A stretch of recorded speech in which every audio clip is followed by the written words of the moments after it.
Allow me to greet the former presidents who are with us here today, President Joseph Ejercito Estrada and President Gloria Macapagal Arroyo, Senate President Chis Escudero and the honorable members of the Senate, House Speaker Martin Romualdez and the honorable members of the House of Representatives, Chief Justice Alexander Gesmundo and the honorable justices of the Supreme Court, His Excellency, the Most Reverend Charles John Brown, and the esteemed members of the Diplomatic Corps, Executive Secretary Lucas Bersamin and the members of the Cabinet, of course, the First Lady Luisa Marcos,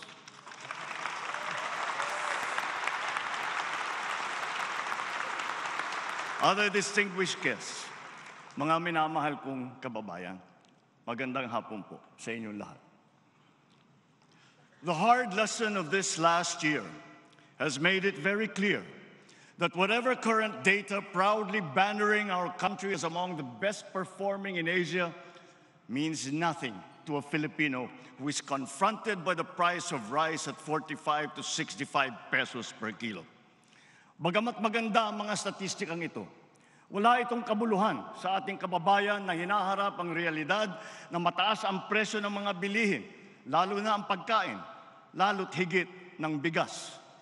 Totoo, puwersa ng merkado sa ating bansa at maging sa buong daigdig ang siyang nagdidikta ng presyo. Bunso dito halimbawa ng giyera, problema sa supply at puwersa ng kalikasan tulad ng El Nino na naranasan din sa ibang bansa. Subalit, hindi na ito mahalagang alalahanin ng ating mga kababayang nabibigyan sa presyo ng bigas. Kung mga kababayan, alam kong damang-dama ninyo ito.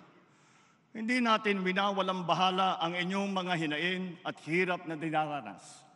Sa kabila ng mga hamon ng ating kinakaharap, nasaksihan natin ang pinakamataas na ani ng palay sa bansa nitong nakalipas na taon. Pumalo ito sa lagpas 20 milyong tonelada, ang pinakamataas na ani mula noong 1987. Gayunpaman, ang ani na ito ay katumbas lamang ng 13 milyong tonelada ng bigas. Kulang pa rin ito para sa ating pangangailangan na 16 na milyong tonelada ng bigas, kung kaya't napipilitan tayong mag-angkat. Ngunit, lokal na produksyon pa rin ang ating mas bibigyan ng halaga. Kaya patuloy nating sinusuportahan ang sektor ng agrikultura upang mapabilis, mapadali at mapalakas ang produksyon mula sa pagpunla, pag-ani at paghuli hanggang sa pagbiyahe at pagbenta upang maiwasan din ang pagkasira ng mga produkto. Nitong nakalipas na taon, higit 100 milyong kilo ng mga sari-saring binhi, suwi at pataba nang ipinamahagi sa mga magsasaka.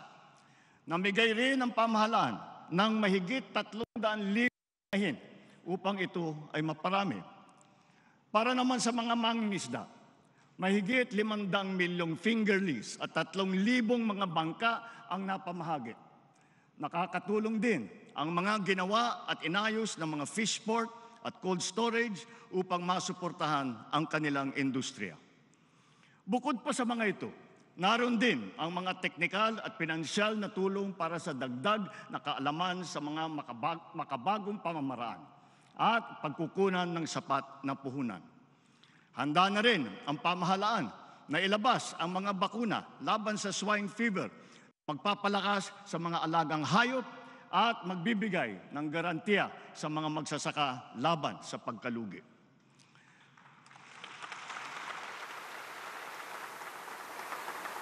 Nagsasagawa rin tayo ng mga kaugnay na hakbang upang pababain ang presyo at madagdagan din ang ating supply ng pagkain. Because of compelling emergency reasons, such as illegal price manipulations by hoarders and smuggling, we were constrained to temporarily implement mandated price ceilings on rice. extended the reduced tariff rates to facilitate the importation of rice, corn, and pork until the end of this year. Tinitiyak ko sa ating mga magsasaka at sa buong sektor ng agrikultura na ang mga ito ay pawang panggipitang solusyon lamang. Sa reformang sakahan naman, tuloy pa rin ang ating programa at ang pamamahagi ng mga titulo sa ating mga magsasaka. Sa nakalipas na 2 taon, mahigit 130,000 titulo na ang ating naigawad sa mga benepisyaryo. Tuloy-tuloy din at pinabibilis pa natin ang pagkakahati-hati ng Collective Certificate of Land Ownership Award o yung CLOA para sa mga individual na benepisyaryo nito. Pinamamahagi na rin ang mga Certificate of Condonation kaugnay ng pagpapawalang bisa sa mahigit 57 bilyong piso utang na may 600,000 benepisyaryo. Bukod pa rito, naresolba rin ang mahigit 70,000 mga kaso patungkol sa reformang agraryo. Kasama rito ang mahigit 2,000 kasong matagal nang nakabinbin bago pa man pumasok ang administrasyon. Through modernized customs procedures and heightened enforcement efforts, more than 2.7 billion pesos worth of smuggled agri-fisheries products have been seized, preventing them from entering the market and negatively influencing prices. Bilang leksyon, ang mga nasabat na kargamento ng bigas ay agad nating ipinapamahagi sa ating mga mahihirap na kababayan. Ganon din ang sasapitin ng lahat ng mga ipupuslit ng mga bigas. Ang ibang mga produkto naman ay ating sisirain o susunugin, bukod pa sa pagkakakulong sa mga mahuhuling mga salaryman. Soon, we will be implementing the pre-border technical verification and cross-border electronic invoicing of import commodities. This will send a strong message that we mean serious business.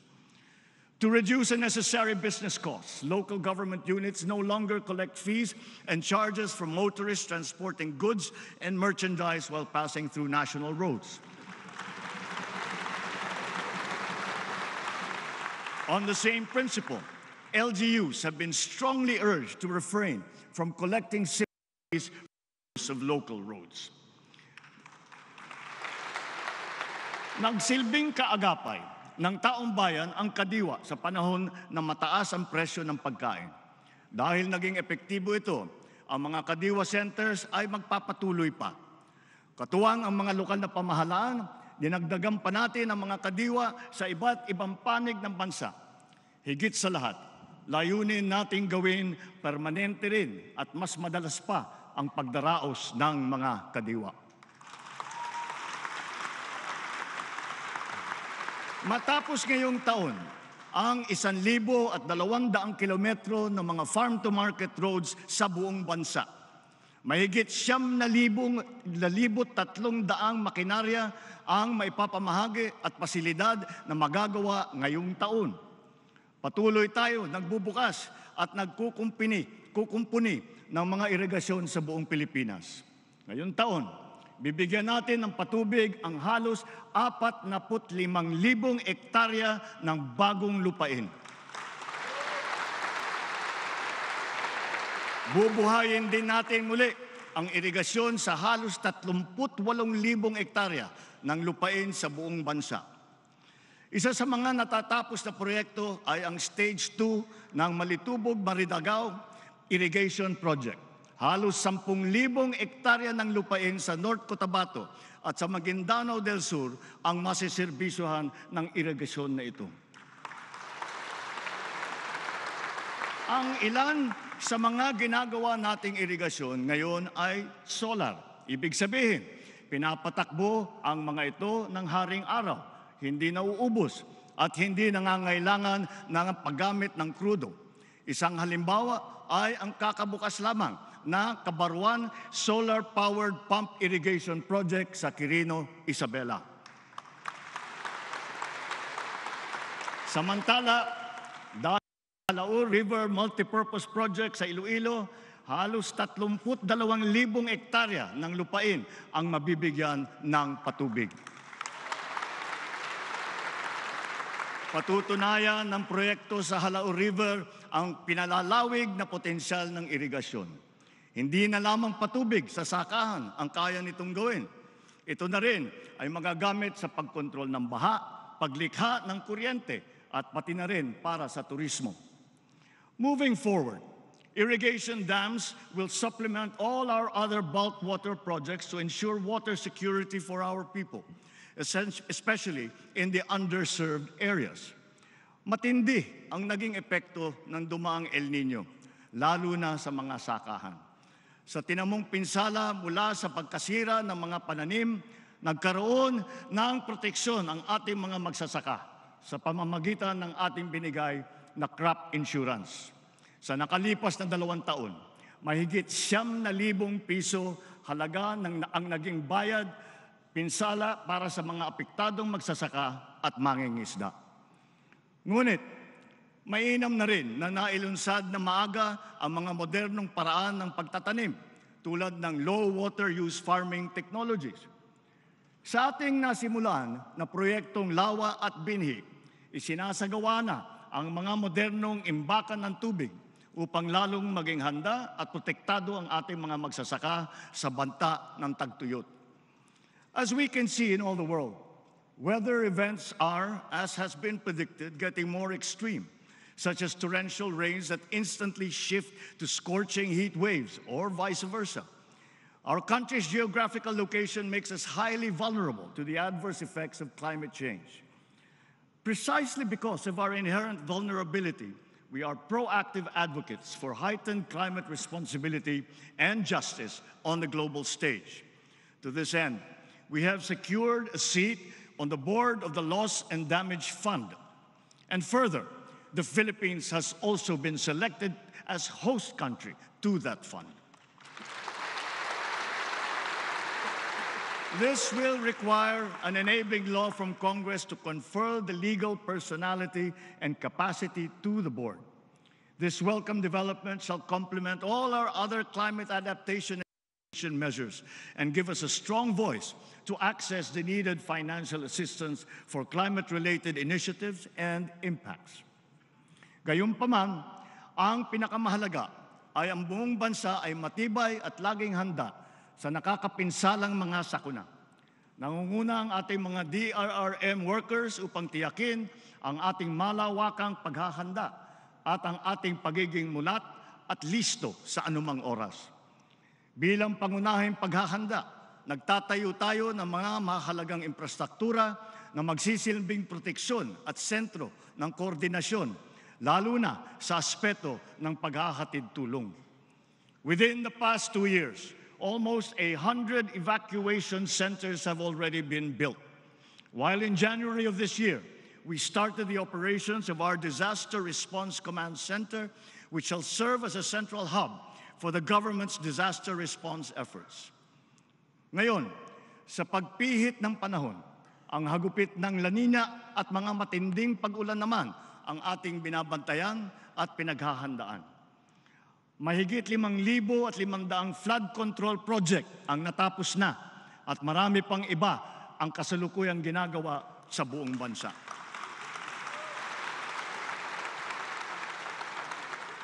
Isa na rito ay ang Flood Risk Management Project sa Cagayan de Oro River na magbibigay ng pangmatagalang proteksyon sa mahigit 600 hektarya ng lupa at 60,000 nating mga kababayan. Isa pa ay ang proyekto sa Pampanga na magsisilbing karagdagang lunas sa mga pagbabaha. Noong Enero, inilunsad natin ang Kalinisan sa Bagong Pilipinas, kung saan pinakilos natin ang ating mga barangay upang maglinis sa kani-kanilang komunidad. Sa 5 buwan lamang, mahigit 40,000 tonelada ng basura ang nakolekta ng mahigit 22,000 mga barangay sa buong bansa. Inaasahan ko ang tuloy-tuloy na suporta ng mga lokal na pamahalaan sa paglilinis ng ating pamamayan. Bilang halimbawa rin dito sa Maynila, nagsimula na ang malawakang pagtutulungan upang bigyang buhay muli ang Ilog Pasig.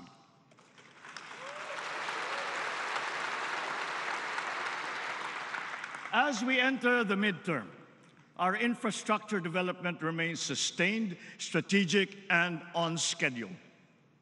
Aside from agriculture and disaster risk, our other vital sectors and pillars such as education, health, energy, low-cost housing, transport, information technology, they all stand to benefit from our aggressive infrastructure development as befitting our upper middle income economic target. With the results that we have seen 2 years into this administration, we can claim that despite challenges, we are steadily progressing towards our targets in the medium term. Our power and internet services are continuously being upgraded in both capacity and connectivity. Sa ating free Wi-Fi program, halos 10 milyong unique user devices ang nakikinabang sa libreng internet sa mahigit 13,000 lugar sa buong Pilipinas. Nasasagap ito sa marami nating mga paaralan at mga malalayo at liblib na mga po. Patuloy pa ang ating pinaparami ng mga libreng Wi-Fi sa buong bansa. As part of our nationwide internet infrastructure development, Phase 1 of the National Fiber Backbone has been completed and operationalized. Phase 2 and 3 have already begun early this year and shall be completed by 2026. This fiber backbone will give us sufficient capacity in terms of bandwidth. As of 2022, only 77% or 20.6 million households were connected to the internet. This is much too low. Together with our private sector partners, we will efficiently harness the concept of common towers to provide connectivity to Filipinos who are at the far end of the last mile. Expect full government support to ensure the successful completion of this critical project, including policy reforms and streamlined processes. Bigger and faster IT infrastructures require stronger and more impervious cyber defense. Our recently launched National Cybersecurity Plan lays down the blueprint for us to safeguard our systems against cyber attacks. With this said, I have directed the agencies concerned to ensure that the speed and quality of our IT development always mirrors the pace and trajectory of our economic aspirations. As energy projects get completed and new investments pour into this sector, we expect our nation's power supply to increase at a steady pace to meet our growing demand in the next few years. Nonetheless, we are continuously diagnosing and urgently addressing power shortages, as well as the systemic causes of blackouts in unserved and underserved areas. Nireremedyohan natin ang pangangailangan ng mga lugar na wala pang kuryente at madalas ma-brownout sa pamamagitan ng microgrid at off-grid systems at mga missionary small power utilities na sinusuportahan pa rin ng solar. Running through Bataan, Pampanga, and Bulacan, the newly inaugurated Mariveles-Hermosa-San Jose transmission line will further strengthen the reliability of the Luzon power grid. In the Visayas, all stages of the Cebu-Negros-Panay Backbone Project have likewise been completed. This project shall serve to stabilize the power situation in western and central Visayas and avert recurrences of power outages experienced in the past. Dahil sa proyektong ito, naiwasan ang blackout sa Panay Island noong Abril hanggang Hunyo sa kabila ng yellow at red alert sa region. And just last week, the Dumanhog-Corelia line of the Cebu-Bohol Interconnection Project was energized, enabling the transfer of power between Cebu and Bohol. With these systems currently operating at capacity, these major power lines shall contribute to the efficient power exchanges not only between Luzon and the Visayas, but also involving Mindanao. Energy sharing and transfers between, among, and within the three island groups have now been made possible with the energization last January of the Mindanao-Visayas interconnection.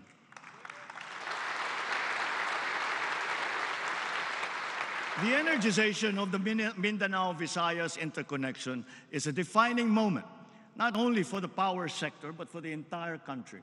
Finally, we have connected the power grids of all three major island groups. The unified Philippine grid is a fulfillment of this dream, whose seeds were planted in the 80s through a vision bolstered by R&D, which we accomplished by applying typical Filipino persistence and dedication. Batid natin lahat na ang presyo ng kuryente dito sa ating bansa ay mataas. Kaya patuloy tayo sa pagdadagdag ng mga infrastruktura ng kuryente na magpapababa ng presyo ng kalanunan. Sa kabilang banda, tinitiyak din nating makatarungan ang paniningil sa mga consumer. Ilan sa mga hakbang na pinatupad ng pamahalaan ay, una, ang mas maayos at patas na Lifeline Rate Program para sa mga mahirap, lalo na sa mga benepisyaryo ng 4Ps.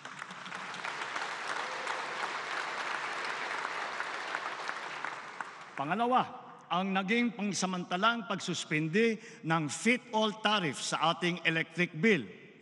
Pangatlo, ang anti-bill shock program. At pang-apat, ang naging pagsuspindi ng wholesale electricity spot market noong panahon na nag-red alert sa Luzon at Visayas grid. At ang panghuli, mga refund at pagpapatanggal ng mga sobrang singil sa consumer tulad ng franchise fee.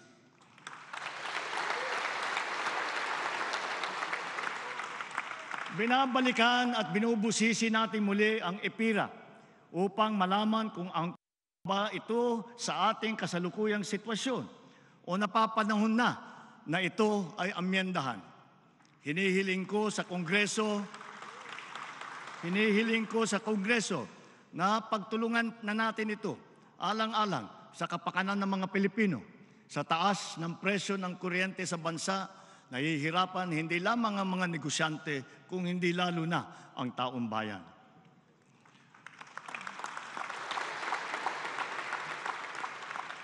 As of May this year, 12,000 kilometers worth of roads and more than 1,200 bridges have been built and upgraded across the country. Of note, we have provided a budget to upgrade 367 bridges and almost 1,600 kilometers of road along our country's longest thoroughfare, the Maharlika Highway from Luzon all the way to Mindanao. Moreover, significant segments of major expressways which are part of the Luzon Spine Expressway network have now been opened to the public. The SLEX-NLEX-SLEX connector and the Plaridel bypass will be fully completed by the end of this year.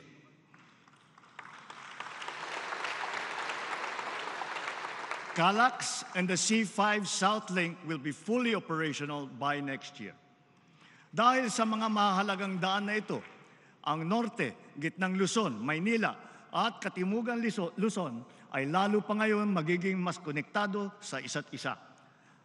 Under our Inter-Island Linkage Bridge Program, we expect two major bridges to be opened to motorists this year.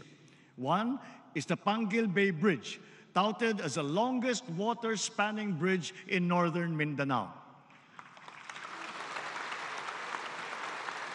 This bridge will connect Lanao del Norte to Misamis Occidental. The other is the Gicam Bridge in Zamboanga, Sibugay, which shall connect the Olutanga the island to the mainland of Mindanao. In addition, travel to and from Clark Airport is now much faster and more convenient, with the inauguration of the 20-kilometer airport New Clark City Access Road in Pampanga. We are also in the midst of a railway renaissance. The Metro Manila Subway Project has logged significant accomplishments in its tunneling works.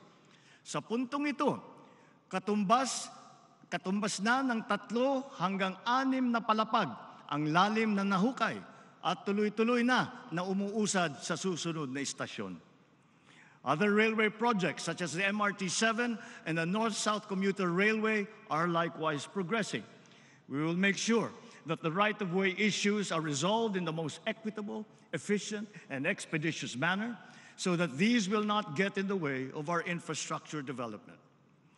Bilang bahagi ng LRT-1 Cavite Extension Project, ang ruta ng LRT Line 1 sa Metro Manila ay madadagdagan mula sa Baclaran hanggang Sucat.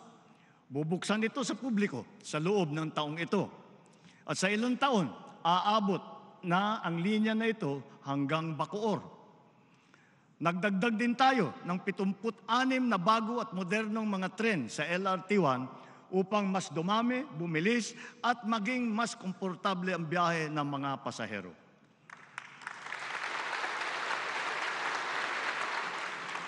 Kamakailan lamang, binuksan naman natin muli sa publiko ang PNR Bicol Line na may habang 100 kilometro mula Naga hanggang sa Legazpi.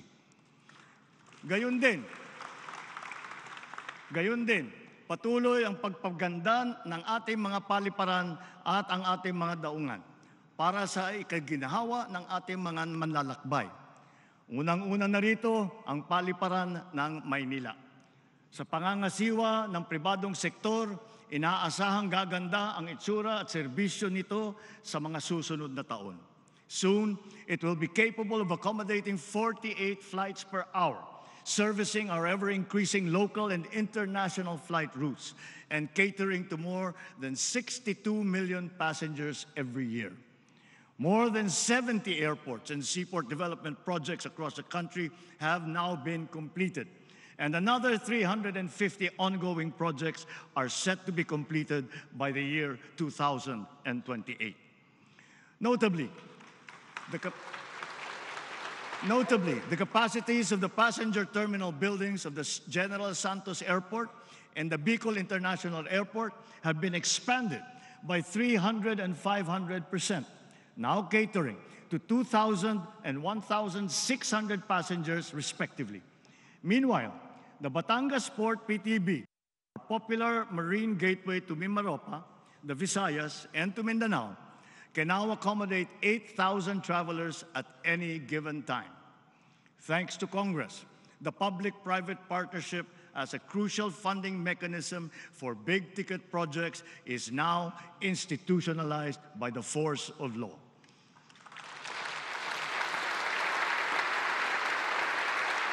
PPP is seen to facilitate strategic investments in the timely development of projects under our Build Better More program, especially since around 1/4 of our flagship projects have been envisioned to be funded through this modality. As a perfect example, the NAIA PPP will go down in our history, not only as among the largest and fastest approved PPPs, but one that has set the bar in terms of openness, transparency, and competitiveness of the process.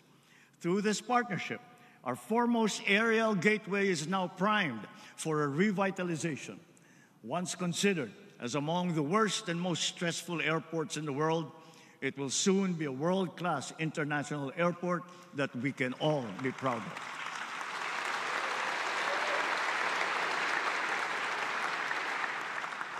But even before that, the UP-PGH Cancer Center is the first PPP to be approved in this administration.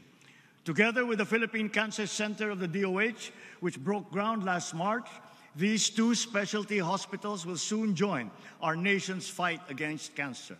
These centers will be a godsend to the more than 400,000 Filipinos who are afflicted with this deadly disease. Habang ang mga modernong ospital na ito ay ginagawa pa, patuloy tayo sa pagdadagdag at pagpapataas ng kalidad ng ating mga ospital at mga specialty center. Binuksan na natin sa publiko ang mahigit 20 bagong urgent care and ambulatory service o mga bukas centers sa iba't ibang lugar sa bansa. Intended Intended to decongest public hospitals, these centers shall provide competent ambulatory care, most especially to the poor and to the disadvantaged, for health conditions that do not require hospital admission. Katuwang din natin ang lokal na pamahalaan sa mga tinatayo natin mga tawag na super health centers. Sa tulong ng mga LGU, malalagyan natin ng sapat ng mga doktor at nurse ang mga ito at madadagdagan pa natin sa mga susunod na taon.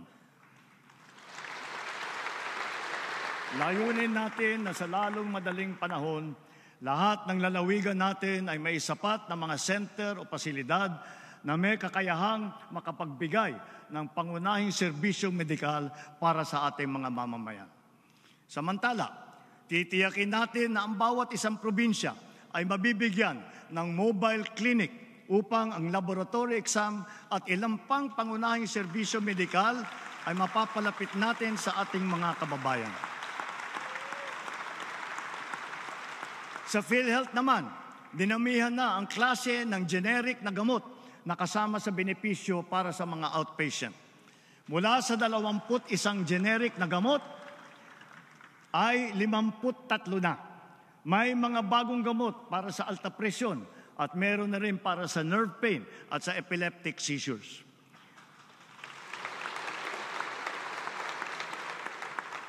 Bilang tugon sa dumaraming insidente at tumataas na presyo ng pagpagamot, itinaas na ng PhilHealth ng mahigit doble ang mga benepisyo para sa mga malulubhang karamdaman tulad ng acute stroke at pulmonya. Ang limit na ngayon para sa mga kondisyon na ito ay itinaas na hanggang 76,000 piso at 70,000 piso. Upang mapaigting pa ang paglaban natin sa kanser, tinaasan ng PhilHealth ng mahigit 1,000% ang benepisyo para sa pagpagamot ng breast cancer. Ang dating limit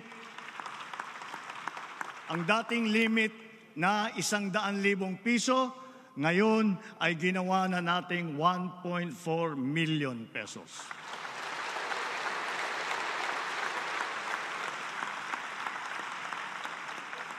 Ang benepisyo naman para sa colon cancer ay pinag-evaluate na rin. At bago matapos ang taon, maisasama na rin sa mga benepisyo ng PhilHealth ang chemotherapy para sa cancer sa baga, atay, ovary at prostate. Naglaan po tayo ng mas mataas na pondo para sa ating medical assistance program. Kaya higit na mas marami pang mga Pilipino ang matutulungan nito ngayong taon.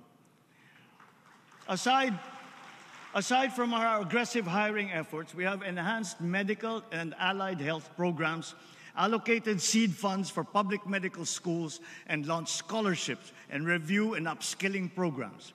These are to support the medical and nursing professions with a goal to strengthen and increase our human resources for health.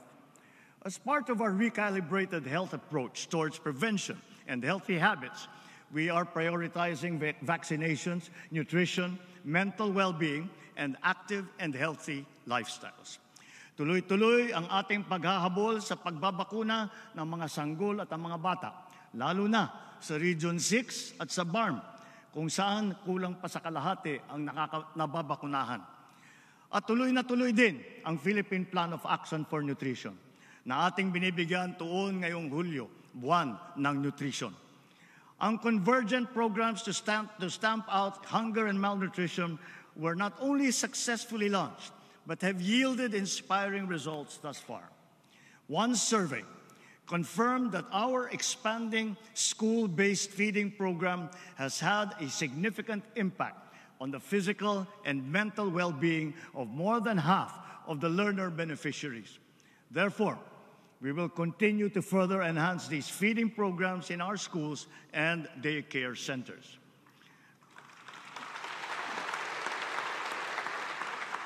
The recently launched Walang Gutom 2027 will now be fully rolled out from the initial 2,300 households, now all the way to 300,000 food-poor households across the country by the end of this year. But the program will go on until we feed the 1 million most food-poor families by 2027.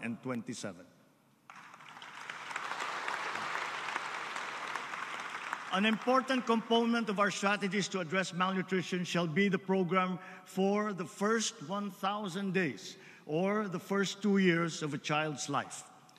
To ensure the health and nutrition of children 0 to 2 years old from the poorest families, we have proposed in the 2025 budget a new grant under the Pantawid Pamilyang Pilipino program for this purpose.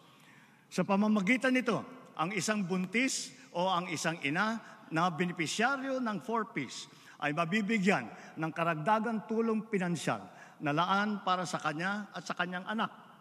Ang tulong na ito ay upang matiyak na siya at ang sanggol na kanyang sinapupunan o batang anak ay maaasikaso ng doktor, mababakunahan at mabibigyan ng sapat na nutrisyon.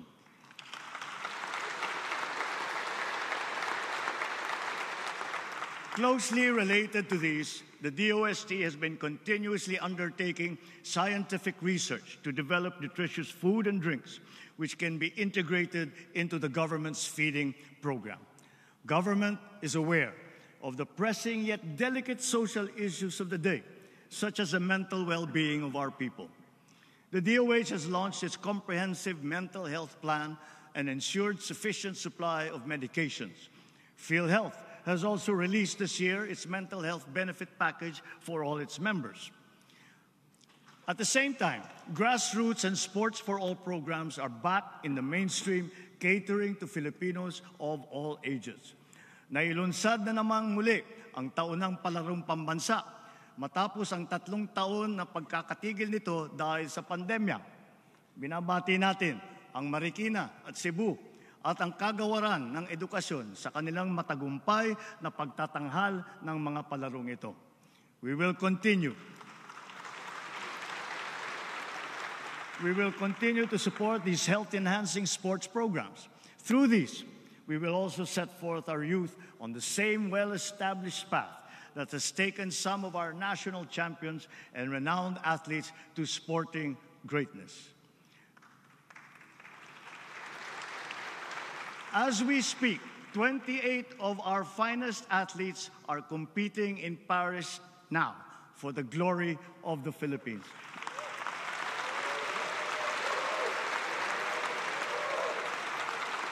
Let us wish them well and the best of luck. Sa larangan naman ng edukasyon, investing in our own people is not only a fundamental moral imperative for us, but an economic one as well. In its report, the World Bank revealed that our promising economic growth is largely attributable to our people. The great bulk of the country's wealth is being created by the skill, the industry, and the resourcefulness of all Filipinos. Ngunit, sadyang marami pang ibubuga ang Pinoy. We must harness the totality of the Filipinos' potential. Thus, for consecutive years, we have prioritized an increase in budget for the inclusive development of Filipinos, not just in food, nutrition, and health, but even more so in education and training. Recent assessments have revealed the poor reality that more than half of our grades 6, 10, and 12 students have failed to reach the ideal proficiency levels, faring low in information literacy, problem solving, and critical thinking skills. Therefore, our National Learning Recovery Program must proceed without the slightest disruption, especially in basic education. Our system of education must be strategically calibrated to make sure that our youth are not only taught to become literate, but it has also consciously developed them into problem solvers and into critical thinkers, hungry for success, ready for the future. Similarly, as we relentlessly address the classroom gap, the digital gap must also be bridged with equal intensity. We are working towards the day when all students will be equipped with computers, smart TVs, essential programs, digital books, and once again, access to reliable power and the internet. Digitalization and solar-powered electricity must now become the standard features in our schools and in our classrooms. Simply put, This is educational reform through technology. The perennial problems surrounding textbooks shall be resolved. The production of instructional materials, especially textbooks, which are up-to-date and error-free, must be ensured. The whole process, from approval of manuscript to procurement, all the way to distribution, will be cut short from its present 3 years to just 1 year.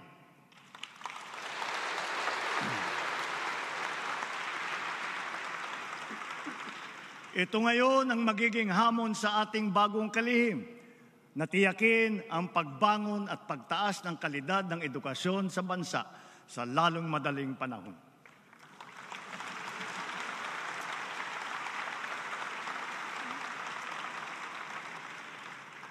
Clearly, of course, the quality of our education rests on the quality of our teachers. Every classroom that we build will be but an empty and lifeless structure without its moving force, the teacher. But our teachers are not just perfunctory figures in our schools. They are the very foundation of our educational system. And so, as we build and upgrade schools, so too must we uplift and upskill our teachers, whose competence and trademark Filipino patience, determination, and compassion will be at the core of our national learning recovery. Dinagdagan natin ang mga empleyado ng hahalili sa mga guro upang magampanan ang mga sari-saring gawain sa paaralan. Sa gayon, ang ating mga guro ay makakatutok ng mabuti sa kanilang propesyon na pagtuturo. Katuwang ang Kongreso na isabatas na ang Kabalikat sa Pagtuturo Act. Ito'y magbibigay sa mga guro nasa pampublikong paaralan ng taunang teaching allowance para pambili ng mga kagamitan sa pagtuturo at mga kaugnay na gastusin.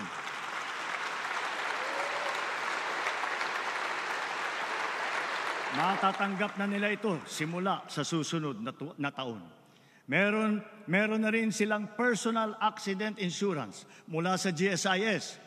Makakapaghatid din ng dagdag na ginhawa ang Special Hardship Allowance para sa mga karagdagang public school teacher na masasaklaw nito na nakakaranas ng matinding hirap at panganib sa kanilang araw-araw na pagtatrabaho. At wala na ring utang taging sa mga teacher. Hindi magiging hadlang ang kanilang pagkakautang upang makapag-renew ng kanilang mga lisensya. Bagkus, marapat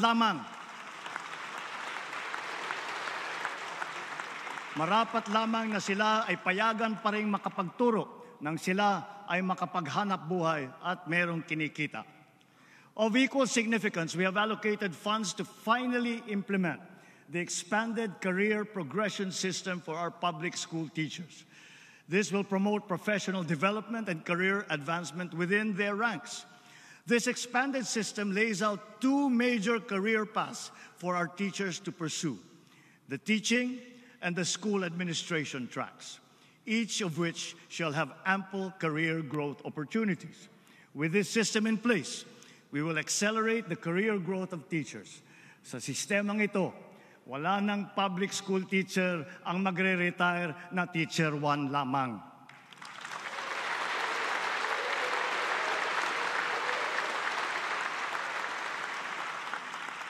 Sa madaling sabi, kung talagang ninanais nating maging matagumpay ang hinahangad nating pagbangon sa larangan ng edukasyon, sila, ang ating mga guro, ang dapat nating itaguyod at patatagin. Last year, we reported that our system of higher education was gaining international recognition for all the right reasons. As further evidence, 87 of our higher educational institutions have now made it into various world university rankings. 51 of them are public universities or colleges. Also, we witnessed this past school year a significant rise in the enrollment rate in higher education, both in public and in private institutions. The same upward trend is likewise noted in technical vocational education and training, or TVET. Statistics do not lie. 8 out of 10 graduates of TVET ultimately land decent jobs. So with its high employability rate, TVET will definitely be instrumental in capacitating our people and in maintaining our employment rate at consistently high levels. Cognizant of its potential, the DepEd, CHED, DOLE, and TESDA have joined forces now to incorporate TVET in the senior high school curriculum to further boost the employability of our students. The Philippinovation and Balikhaing Pinoy programs have been launched, both drawing vast interest and inspiring key sectors and the public to generate solutions, to share ideas, and to drive innovation forward across the country. The IT and creative sectors are burgeoning industries, knowing no territorial bounds, and they hold great promise for our talented and hardworking people. This is the call of our times, and we are moving to answer that call. The schools will serve as a preeminent incubators of the innovative and creative energies of all Filipinos. Advanced learning systems and technologies in the areas of robotics, artificial intelligence, and the Internet of Things shall be made available in TVET Innovation Centers nationwide. Highly technical and professional level training courses will soon be launched, notably in cybersecurity and in the creative industries. Of our globally ranked HEIs, 63 have made it into the WURI Global Top 300 Innovative Universities. In the face of tough global competition, the Mabalacat City College in Pampanga was awarded the Technological or Digital Innovation of the Year. And for the second straight year, Samar State University topped the rankings for its digitally pioneering R&D project entries.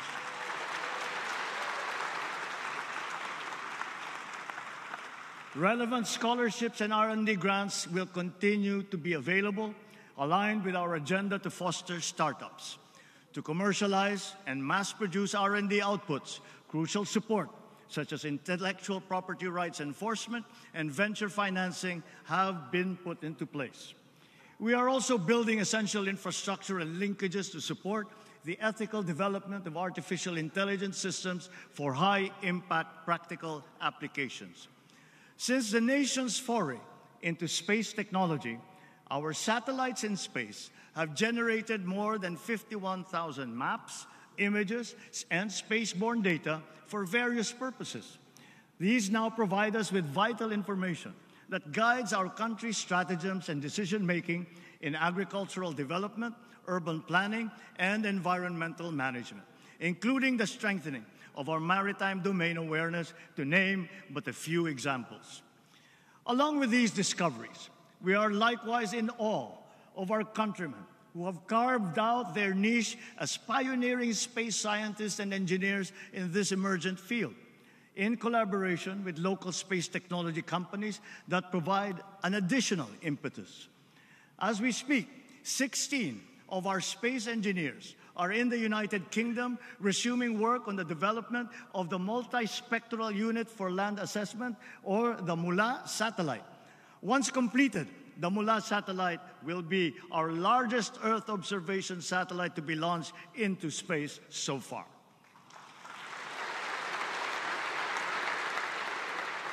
May they inspire the next generation of Filipino students to follow their footsteps and reach for the stars. Sa ating mga trabahador, our employment rate has increased to 95.9%. We also saw a significant increase in high-quality jobs. Underemployment, too, has decreased from 11.7% in May of 2023 to 9.9% today.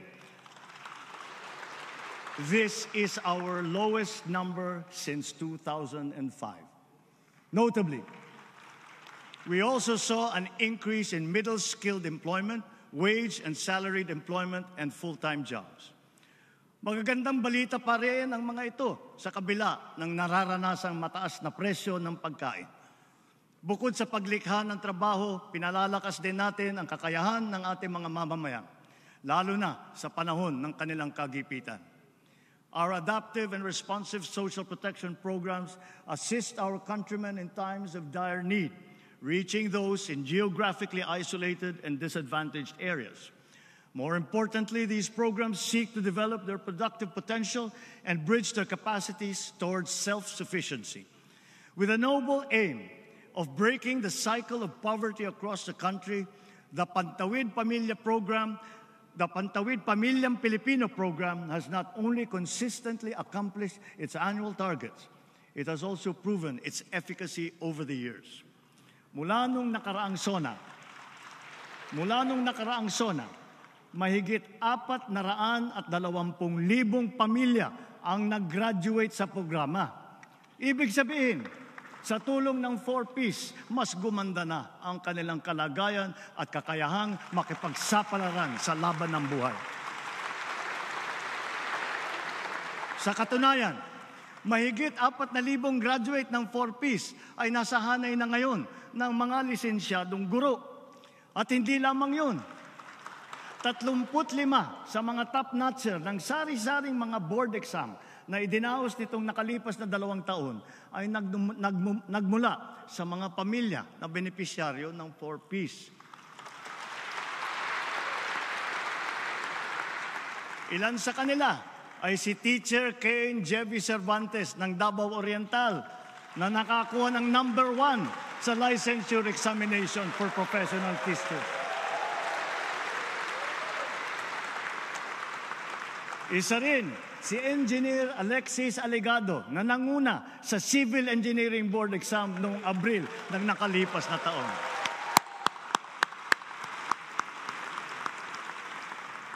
Tomorrow, the birth date of Apolinario Mabini, we cap off the National Disability Rights Week. Our PWDs can rest assured of government's effective implementation of beneficial policies and programs that will guarantee equitable opportunities, special interventions, and incentives for them. Mula nang pumasok ang administrasyong ito, nagsimula na ang mga programang pangkabuhayan na nakalaan para sa ating mga PWD. Sa susunod na taon, ilulunsad naman ng PhilHealth ang benepisyo nito para sa mga batang may kapansanan.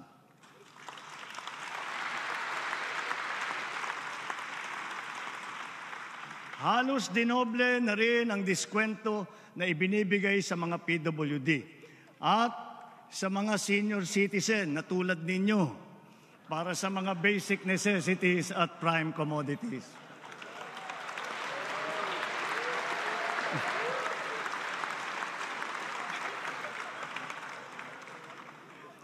Natuwa kayong lahat doon. Sa lahat ng mga ginagawa natin ito, katuwang natin palagi ang pribadong sektor, lalo na sa mahalagang bagay ng trabaho at pasahod. With tripartite consensus, minimum wage levels have been increased in various sectors in all regions, including the BARM, for workers and private establishments. Makakapagdulot ito ng ginhawa sa mahigit 4 na milyong mga kababayan na natin at ng kanilang mga pamilya. Para naman sa ating mga kawani ng gobyerno, mayroon silang maaasahang medical allowance bilang karagdagang benepisyo sa susunod na taon.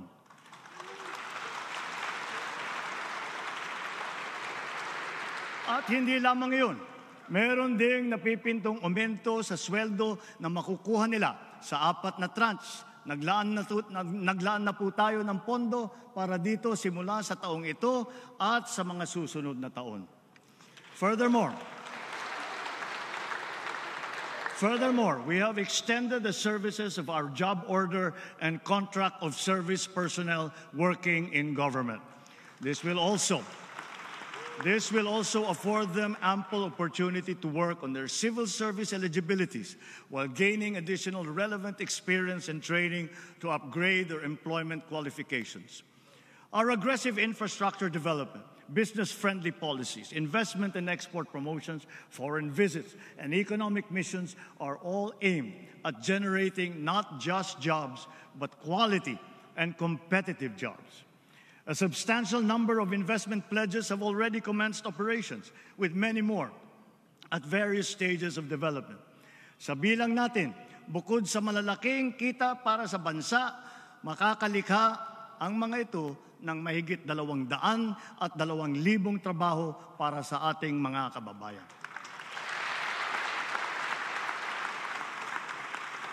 The rationalized incentive scheme under the CREATE Act has also made possible the generation of investments amounting to more than 1 trillion pesos and more than 100,000 new jobs.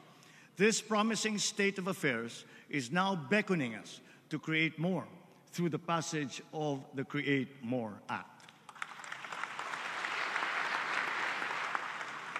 Conscious efforts to improve the ease of doing business and delivering government services through digitalization, integration, and streamlining of processes have produced their intended multiplier effects. Cost savings from operations have translated to higher revenues and to more speedy transactions.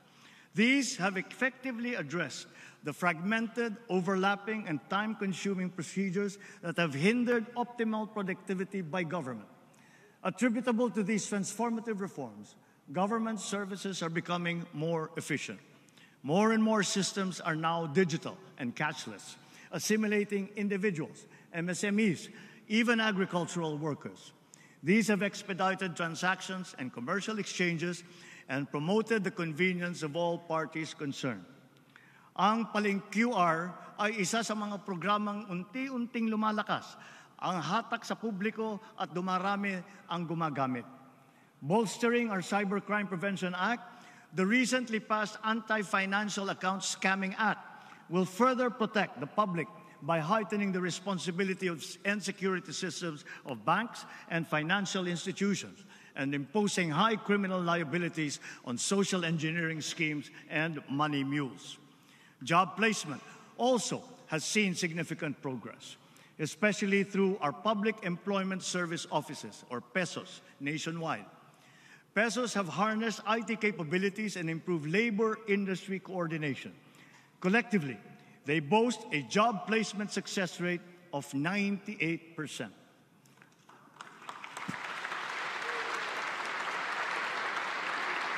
Likewise, due to shortened timelines, we have recorded a significant increase in new business and corporate registrations, including foreign firms, which surpassed last year's numbers. The observed choke points in our food supply chains and in the logistics sectors are now being removed. And at the same time, the identified gaps are being filled in to make them efficient, interconnected, and seamless, saving precious time and cost. The approval of energy projects is moving towards complete virtual integration of its required procedures. The expedited processing of our infrastructure flagship projects under the Build Better More program shall also follow suit. Our digital infrastructure was substantially strengthened courtesy of common towers that more than tripled in number since last year, owing to streamlining of permitting requirements. Air transport and tourism have been made more convenient because of the shift to paperless immigration and customs forms, thanks to the e-travel system. And soon, the piloted e-gates will be standard fixtures at airports to further facilitate ease of mobility during departures and arrivals. And with all this said, the implementation of the Philippine e-visa will be next in our digital transformation agenda.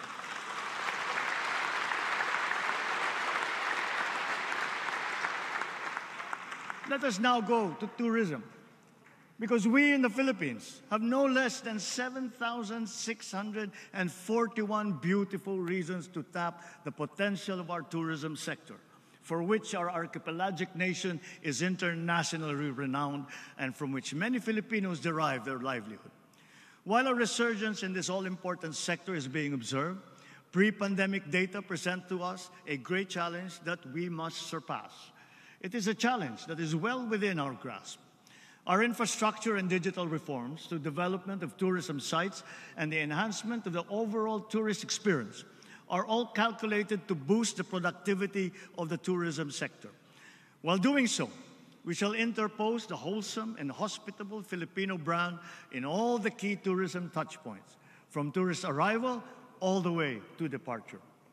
But the tourism challenge has already evolved and now requires a multifaceted strategy. The focus now is on experiential tourism. Food, culture, heritage, the arts, education, halal, Islamic traditions, dive, cruise, farm and ecotourism, even sports have now become potent subjects and products of a nation's tourism. This is an imperative, and that we must elevate and expand our understanding of the one town, one product, or OTOP concept. It must not inhibit, but rather it must inspire. We must not rest content to have just one. Rather, we must seek the optimal number of high-quality products and services which at the same time showcase our community's distinctive history, traditions, and talents. Filipino creativity and ingenuity will enliven and unlock the as-yet untapped potential of these new facets of Philippine tourism. Sa ating mga OFW, ayon sa datos ng Bangko Sentral, mahigit 37 bilyong dolyar ang naipasok sa bansa ng ating mga OFW noong nakalipas na taon.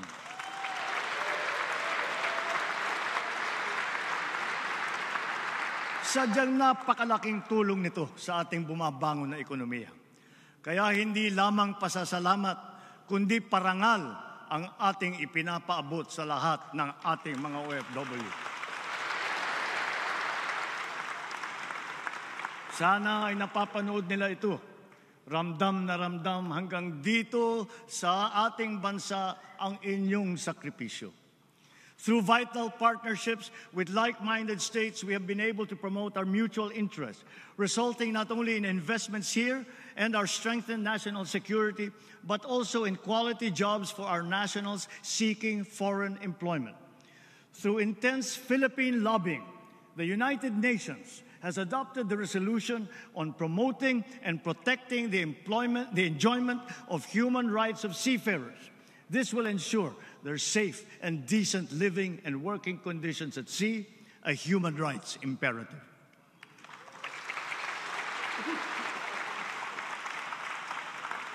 Patuloy ang ating pagtulong sa mga OFW. Hindi ito natatapos sa kanilang paglisan sa bansa. Karagdagang mga espesyal na pasilidad at serbisyo ang ating binuksan para sa kanila, tulad ng OFW Lounge sa NAIA at Seafarers Hub sa Maynila. Ang mga OFW natin na naapektuhan ng sari-saring mga kaguluhan tulad sa Israel, sa Gaza, sa Sudan, Lebanon at Yemen ay natulungan natin at naiuwi ng ligtas sa bansa.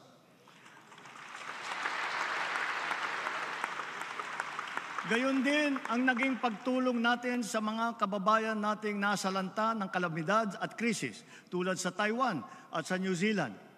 Hanggang sa kanilang pag-uwi, buong puso ang ating pagtanggap at paglingap. Ang nagbabalik-bayang mga OFW kasama ng kanilang pamilya ay sinusuportahan nating mabuti upang maging maayos ang kanilang bagong simula dito sa bansa para makakuha ng magandang trabaho o di kaya'y makapagtayo ng negosyo. Kaugnay sa aking naiulat noong isang taon, sinimulan na ng Saudi Arabia ang pamimigay ng tseke sa ating mga trabahanteng nawalan ng trabaho doon. Unti-unti, ang ating mga naapektuhang OFW ay nababayaran na. For this, we convey our sincerest gratitude to the Crown Prince of Saudi Arabia and the Kingdom of Saudi Arabia.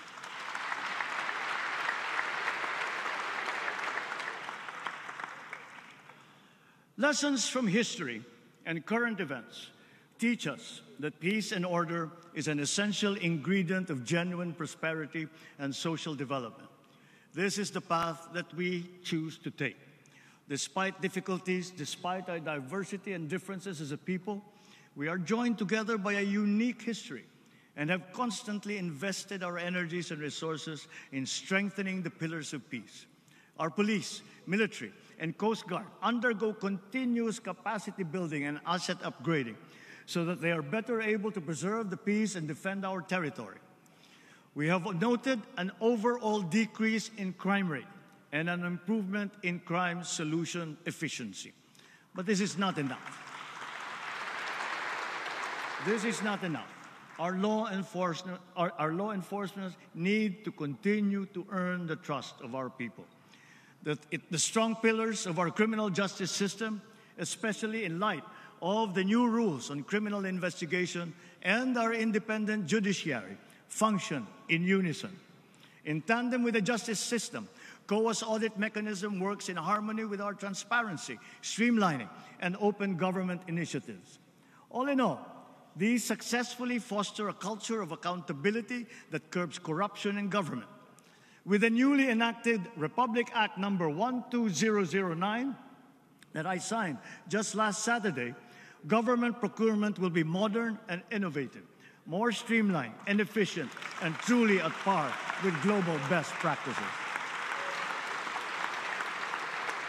We sincerely thank Congress for its timely and decisive action in amending the 20-year-old law. We have come a long way in our quest for a lasting and inclusive peace. No guerrilla fronts remain active across our country today. Only 7 weakened groups remain to be dismantled, and they are the subject of focused operations.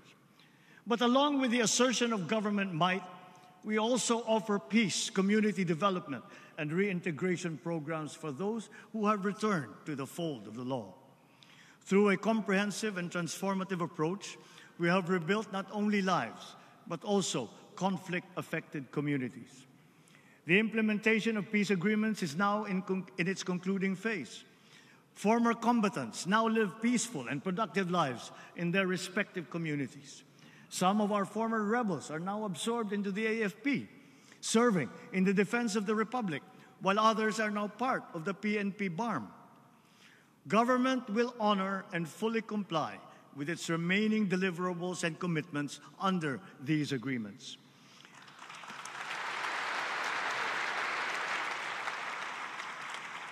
In November last year, we signed proclamations granting amnesty to former rebels. A month later, and then in June of this year, the House of Representatives and the Senate issued their respective resolutions concurring with these amnesty proclamations. That Congress is one with us is a testament to the whole nation's sincere desire for peace.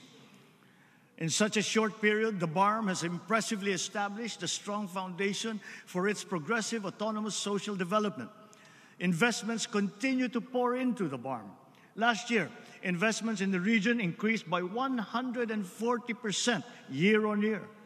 The improved peace and order situation, good governance, not to mention high hopes and confidence amongst its people, all contribute to the reasons why BARM's poverty index has significantly decreased since 2018. In Marawi, the rehabilitation and rebuilding continue under the supervision now of the Office of the President. Our focus remains on restoring energy, water, and livable communities. As of today, all 7 intergovernmental mechanisms of the BARM, as mandated under the organic law, have been organized and activated. These will guarantee effective and constant consultation between the Bangsamoro and national governments in the fundamental aspects of governance. 5 out of the 7 essential laws for the BARM have already been enacted by the BTA Parliament. Now it has its own administrative code. It has its own local government code, its own election code, and those for education and the civil service as well.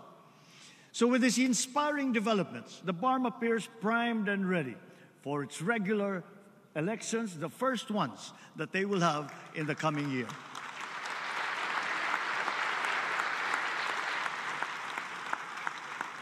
On the fight against dangerous drugs, our bloodless war on dangerous drugs adheres and will continue to adhere to the established 8 E's of an effective anti-illegal drug strategy. Extermination was never one of them.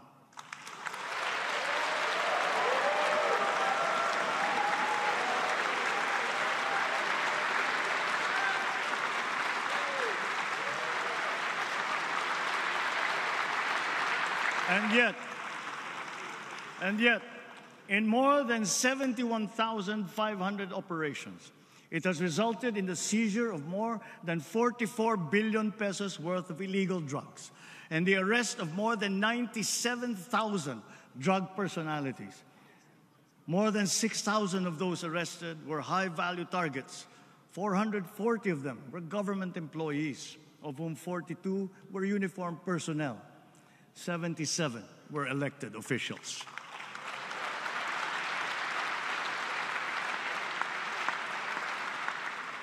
So to further paralyze their operations, dirty money and assets worth more than 500 million pesos have been frozen and preserved. With strong case buildup and efficient prosecution, the drug conviction rate is at a high of 79%.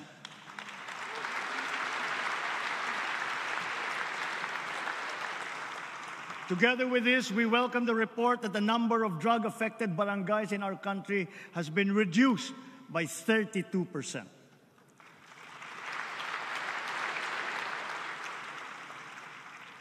In our international relations, we have faced challenges to our territorial sovereignty, and we will assert our rights and interests in the same fair and pacific way that we have always done.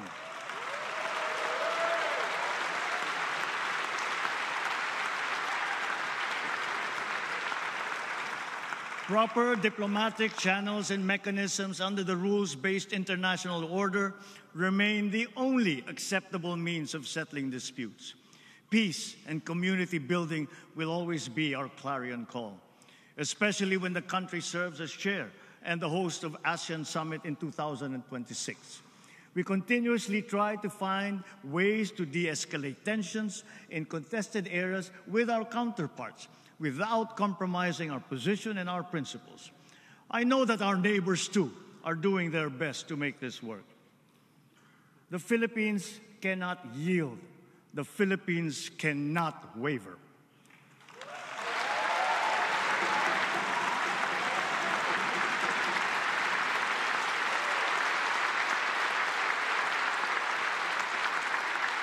We are now more conscious as a people and strategic in heightening our aerial and maritime domain awareness. We are continuing to strengthen our defensive posture, both through developing self-reliance and through partnerships with like-minded states. Ang West Philippine Sea ay hindi kathang-isip natin lamang. Ito ay atin. Ito ay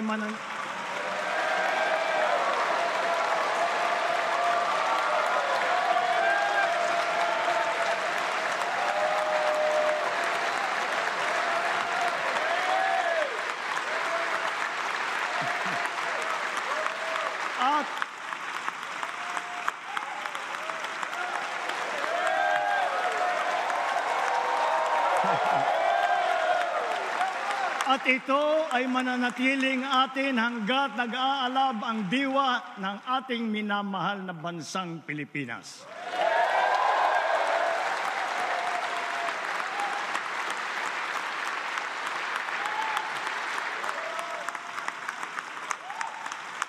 Pagtitibayin at palalaguin natin ang kamalayan at kaalaman ng buong bansa at titiyakin na maipapasa natin ito sa kabataan at ating susunod na mga salinlahi. Laws on our maritime zones and archipelagic sea lanes make sure that this intergenerational mandate, this duty, will firmly take root in the hearts and minds of all our people. Sa buong sandatang lakas, sa Coast Guard, sa ating mga mangingisda sa West Philippine Sea. Tagapin po ninyo ang taus-pusong pasasalamat ng buong bansa dahil sa inyong ginagawang pagmamatyag at sakripisyo.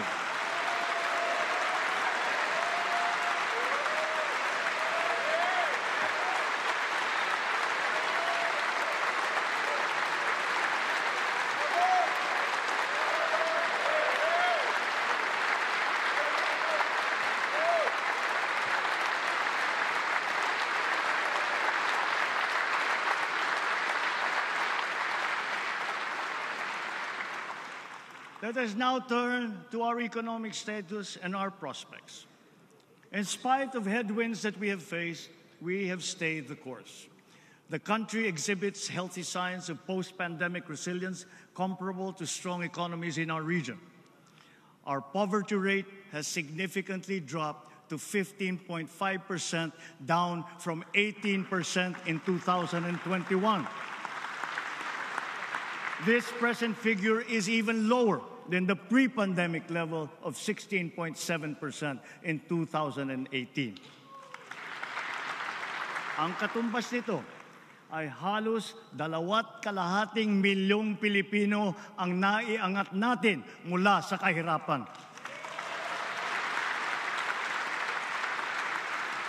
Kasabay nito, nabawasan ng lagpas 1,700,000 ang bilang ng mga Pilipinong walang sapat na pambili ng pagkain. Patuloy natin pagsisikapan na marami pa tayong maiaahon mula sa kahirapan. To sustain the country's economic gains, we are promoting investment-led growth. We have set in motion policies and programs to create an environment conducive for business to thrive, like reforms in the capital markets and implementation of green lanes. As a result, we have green lanes certified, around 100 projects with a total investment of about 3 trillion pesos across the sectors of renewable energy, digital infrastructure, food security, and manufacturing. The Philippine financial system remains robust and resilient. Tax and non-tax revenue collection has also become more efficient in pace with our rejuvenated economy. Notably, for the past 2 years, our GOCCs have remitted dividends to the national government with a combined tally exceeding their contributions in 2022.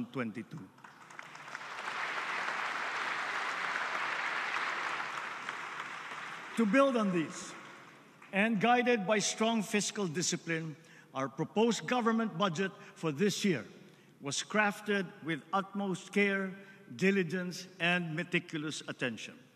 We look to the cooperation of our colleagues in the legislature, not only that our proposed national budget be approved in your usual timely manner, but it be adhered to as closely as possible. We expect all agencies to ensure that every centavo allocated will be judiciously spent for our urgent priorities and socially impactful programs. Mga kababayan, sa lahat ng ginagawa natin ito at mga gagawin pa, mataas ang aking kumpiyansa na malalampasan din natin ang hamon ng ating pinagdadaanan. Dahil ito ang pangunahing hinaing ng taong bayan. Hindi tayo titigil sa paglalaban sa kahirapan at sa paghahanap ng lunas upang maibalik sa normal ang presyo ng bilihin, lalo na ang bigas. At ngayon po, naririnig po namin ang malakas na sigaw ng taong bayan laban sa mga pogo. Disguising as legitimate entities, their operations have ventured into illicit areas furthest from gaming, such as financial scamming, money laundering, prostitution, human trafficking, kidnapping, brutal torture, even murder. The grave abuse and disrespect to our system of laws must stop. Kailangan nang itigil ang panggulo nito sa ating lipunan at paglalapastangan sa ating bansa.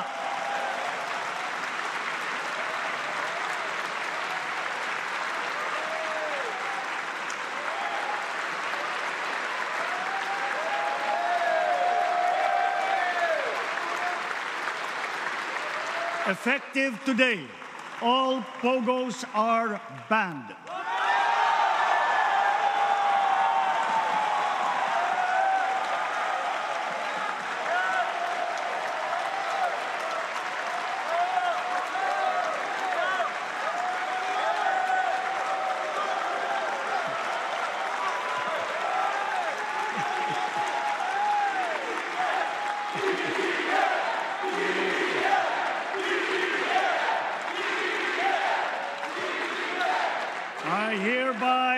I hereby instruct PAGCOR to wind down and cease the operations of POGOs by the end of the year.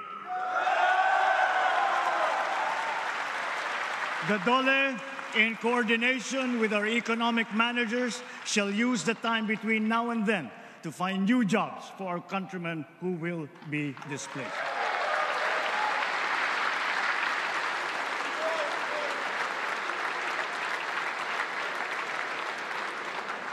This will solve many of the problems that we are encountering.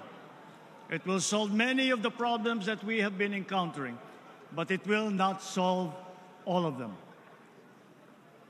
To solve all the problems that we have been suffering under, all officials, law enforcers, workers in government, and most of all, the citizenry, must always be vigilant, principled, and think of the health of the nation. So, ladies and gentlemen, let me end by recalling the words of a great man. Let not anyone pacify his conscience by the delusion that he can do no harm if he takes no part and forms no opinion. Bad men need nothing more to compass their ends than that good men should look on and do nothing. He is not a good man.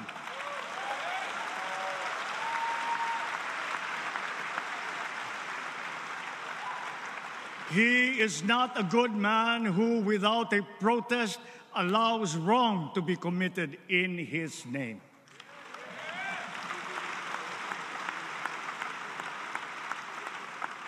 Mga minamahal kong kababayan, lagi po nating labanan ang mali at ang masama. Lagi po nating ipaglaban ang tama at ang mabuti. Lagi po nating mahalin ang Pilipinas. Lagi po nating mahalin ang Pilipino. Mabuhay po kayo at mabuhay ang bagong Pilipinas. Maraming salamat po.